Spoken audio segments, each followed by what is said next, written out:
సూపర్గా ఉంది కదా చూస్తుంటేనే. ఇప్పుడు లాస్ట్లో కొత్తిమీర అయితే యాడ్ చేసేస్తున్నాను. అయితే వేడి వేడి అన్నంలోకి కర్రీ అయితే రెడీ. గోంగూర రొయ్యలు కర్రీ,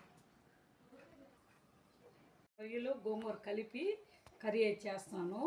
గోంగూర రొయ్యలు చూడండి, ఇగో 1/2 కిలో రొయ్యలు అయితే తీసుకున్నాను. బాగా శుభ్రంగా ఒలుచుకొని కడుక్కొని పెట్టుకున్నాను అనమాట.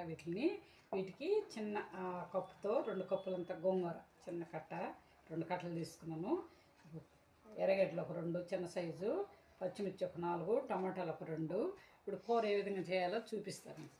కర్రీ చేస్తున్నాను కదా, బాండీ అయితే పెట్టుకున్నాను. ఆయిల్ హీట్ ఎక్కింది. ఇక మసాలా దినుసులు వేస్తున్నాను.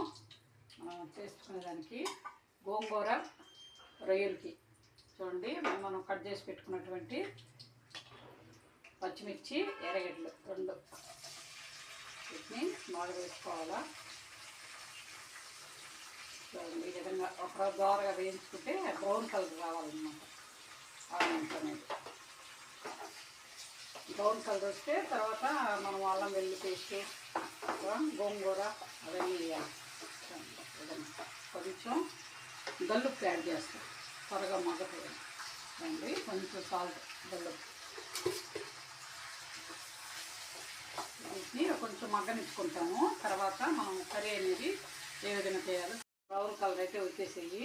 ఎర్రగడ్డ మనం వేసుకున్నట్టు పచ్చిమిర్చి ఆనియన్స్ బాగా వేగిపోయినాయి.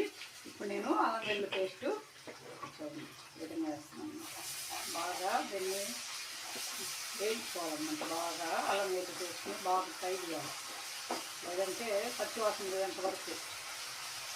తర్వాత గోంగూర అల్లం వెల్లుల్లి పేస్ట్ అయితే బాగా మగ్గిపోయింది. ఇప్పుడు కొంచెం పసుపు యాడ్ చేస్తాను చూడండి ఈ విధంగా. తర్వాత మనము శుభ్రంగా కడిగి పెట్టుకున్నటువంటి గోంగూర చూడండి ఈ విధంగా కడిగి పెట్టుకున్నటువంటి గోంగూరని మనము 1 నిమిషం మగ్గిస్తే త్వరగా మగ్గిపోద్ది. తర్వాత మనము రొయ్యలు అనేటివి యాడ్ చేస్తాం అన్నమాట. ఈ విధంగా శుభ్రంగా కూర అయితే టేస్ట్ చాలా బాగుంటుంది అన్నమాట. రొయ్యల కర్రీ చూడండి ఈ విధంగా వేస్తే రొయ్యల కూర అనేది టేస్ట్ తింటుంటే ఆ విధంగా ఉంటుంది అనమాట. అంత టేస్ట్గా ఉంటుంది, చక్కగా అన్నంలోకి బాగుంటుంది. ఈ విధంగా గోంగూరని మనము బాగా 1 నిమిషము మూత పెట్టి మగ్గిస్తాం అన్నమాట. దీన్ని త్వరగా మగ్గిపోద్ది. చూడండి మూత పెడతాను దీన్ని.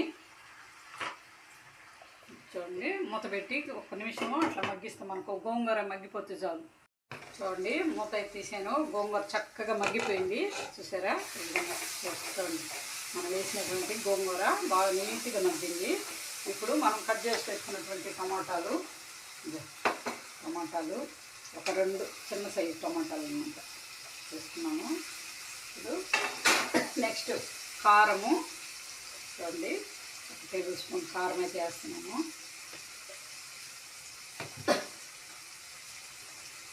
గరం మసాలా, చికెన్ మసాలా, ధనియాల పొడి చూడండి 1 టేబుల్ స్పూన్ ధనియాల పొడి.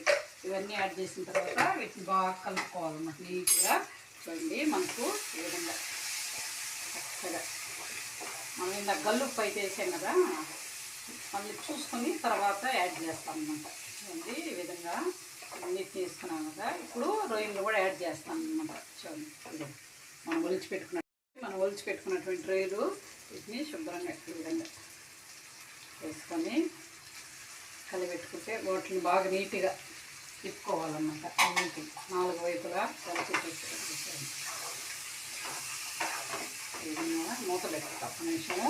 రొయ్యల నుంచి వాటర్ బయటకు వస్తున్నాం చూడండి ఈ విధంగా చూస్తారు కదా.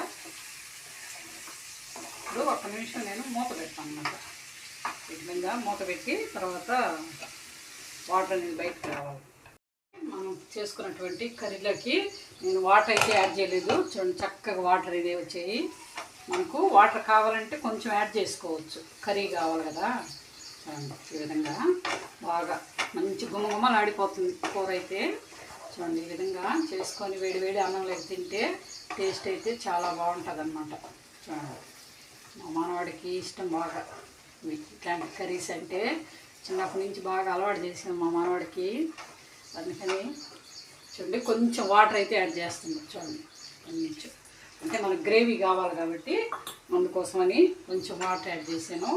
ఒక 2 మినిట్స్ అట్లా కర్రీనట్టు పెట్టుకుంటే తర్వాత కొత్తిమీర కూడా యాడ్ చేస్తాను. కొత్తిమీర కూడా యాడ్ చేస్తాను. చూడండి కొత్తిమీర అయితే వేసేస్తున్నాను లాస్ట్లో. తర్వాత 1 నిమిషం ఉంచి చూడండి మన కర్రీ అయితే ఈ విధంగా ఆయిల్ బయటకు వచ్చింది. సూపర్ టేస్ట్ అనమాట. చూడండి గుమగుమలు ఆడిపోతుంది కూర అయితే. చూడండి నేను దీన్ని ఆఫ్ చేసేస్తాను. స్టవ్ అయితే ఆఫ్ చేసేస్తున్నాను. చూడండి కర్రీ అయితే చక్కగా వచ్చిందనమాట. చూడండి